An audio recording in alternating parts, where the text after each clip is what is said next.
It's your local high school dropout, and today I'm a gardener. This video is the first and longest video of a daily Garden Anywhere by Anyone video series to demonstrate that almost anyone can garden almost anywhere and grow food. Sorry it's 11 minutes long, but I wanted to take time to lay more detailed foundational theories of these methods and similar methods of gardening anywhere by anyone.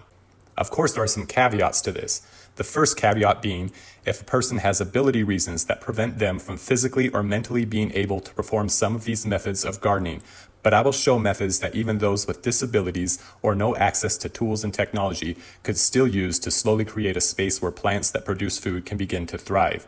I call myself the local high school dropout because it's true. I did drop out of high school. That's why I want as many people as possible to feel empowered in their abilities, even without formal education or training. The second caveat to the Garden Anywhere by Anyone would be that if the place you are trying to garden has no access to sun, or has no access to clean water, or has no access to clean soil. If that's the case, it's probably not going to produce good food. Contaminated water and soil may grow plants, but I wouldn't eat them. And since the main purpose of these methods in the Garden Anywhere by Anyone video series is to grow plants for you to eat, if you grow plants with toxic or contaminated water or soil, the toxicity of those plants might outweigh the nutritional benefits of the food you eat from them. To be overly simplistic, you need three things to start a produce garden: soil, water, and sun. We'll go into depth with each of these three things in future videos, but let's see how this particular garden, which we've been given permission to use as a demonstration garden, fares in these three components. First, soil.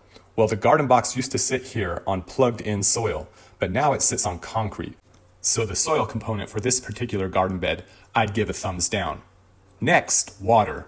This garden bed is in Utah, which is the second driest state in the United States. If we had to rely solely on water from the sky, I would also give the water component of this garden box a thumbs down.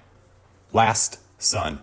If we look up, we see a small window from where the sun comes over the mature trees to the east to where it drops over the housing building to the west. There is maybe a couple hours of direct sunlight at high noon, but this sunlight will eventually decrease as the leaves in the trees start to fill in later in spring.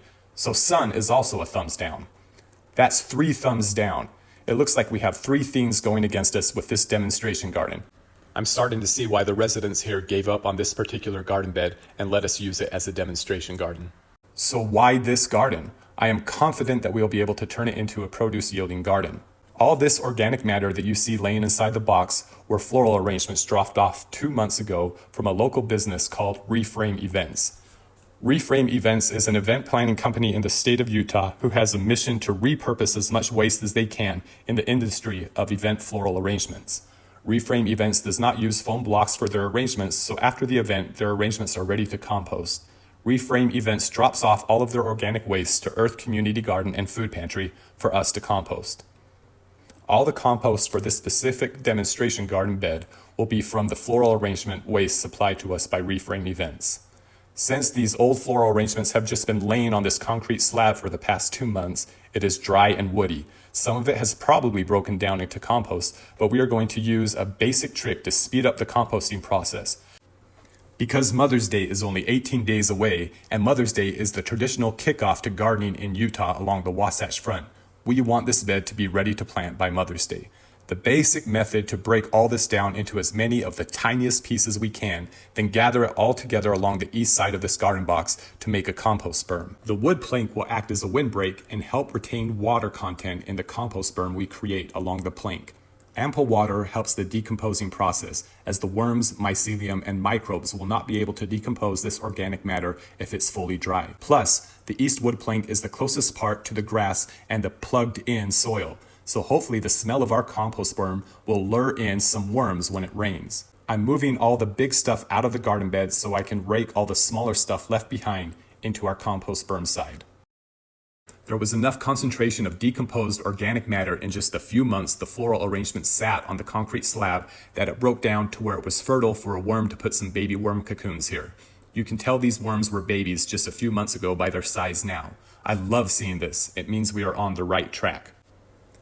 Talk about the right track. For whatever reason, stuff started really decomposing in this corner. Maybe the concrete slab slopes down to this corner and rain runoff brought smaller organic particulates here. Or maybe the southern wood plank protected it more from the sun, but for whatever reason, there is a ton of compost here and also tons of worms. All this in just a few months. Soon the whole garden bed will look like this here.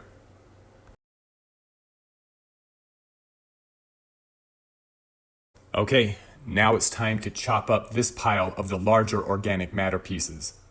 I'm going to demonstrate 3 methodologies for breaking this large organic mass into smaller pieces so it can decompose quicker. The first is by hand, aka the naked and afraid method. The second I call low tech, and this is using technology that can be operated by a single person without supplemental power. And then number 3 is high-tech methods, and this is using technology that requires supplemental power or multiple people or animals to perform. Okay, here's the first 5 minutes by hand. I call this the naked and afraid method after the TV show. I try to just imagine how I would accomplish breaking down organic matter into a compost pile if all I had was just my body and nothing else. I'm literally just tearing apart by hand and fingernails the sticks and leaves in the piles. I discovered that the dried, brittle pine needles just detach right off if I pinch them and run my hands right down the branch and detach the needles. So for the results of this hand method, you can see that it isn't much. To get a pile large enough to hold water and start decomposing, it would probably take 8 hours or so doing it by hand. But if you could contain this amount in an area so it didn't dry out, you could probably make enough compost volume to at least start a plant by 1 seed. Not really bad for only 5 minutes only using the hands. I will dump this into the garden bed and go on to the next method. For the next 5 minutes, we'll be using the low-tech method. This method I define as any tool that doesn't require fuel or electricity or another person or animal to operate. It could be chopping up organic matter with the head of a shovel, using a hand-turned grinder, or a handsaw to create sawdust. For me, I will be using a pair of garden snips, which works great for leaves and thinner blades of grass and plants. For the thicker stuff, you probably want to use more heavy-duty garden scissors or a small pruner. Now for the results of this low-tech method. This method made about twice the volume as the hand method in the same amount of time. I mostly cut up leaves, but if I had used a small hand pruner, I could have added segments of woody branches to this compost pile as well. To get enough of a pile to hold water and start decomposing using this low-tech method, it would probably take you 4 hours or so. Again, if you contained it just so that it didn't dry out, this pile could definitely make enough compost volume to start 1, maybe 2 seed starts. Finally, we're going to use the high-tech method for 5 minutes. For this method, we will be using a 15 amp electric wood chipper. High-tech methods are any methods that would require fuel, electricity, or other forms of supplemental power to carry out. I would also put any technology methods that require additional people or animals in this high-tech category. There is definitely a learning curve with this chipper. Sometimes the branches run through and get chopped up great. Other times it just spits the branches right out. However, this pile I'm chopping is very dry, and I would anticipate it would work better if it wasn't as dry. It's the same reason dry branches are harder to chop with a lopper than live branches. Now for the results of this.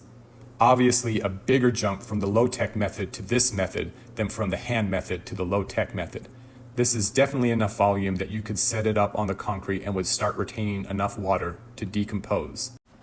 I'm going to try and not spend more than an hour a day in this Garden Anywhere by Anyone video series. Mostly because I don't want to wear out my welcome, as we've been given permission to use this garden box as a demonstration garden. But also to stay true to that by anyone part of the video series. Not everyone has multiple hours a day that they can dedicate to gardening. So I'm just going to use the chipper for about another 10 minutes and call it a day.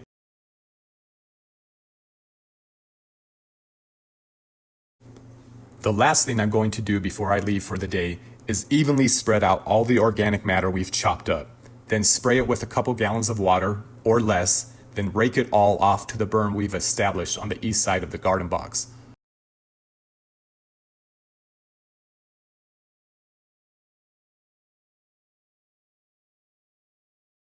Once again, I'm your local high school dropout.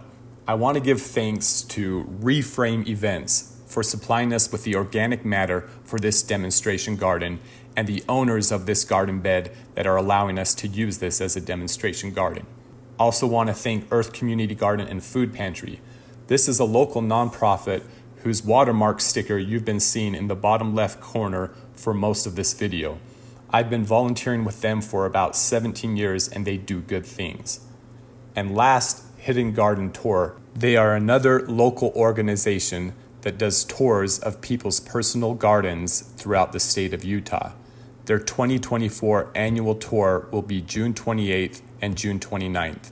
Reach out to us for more details and we will post a link to their website in the comments.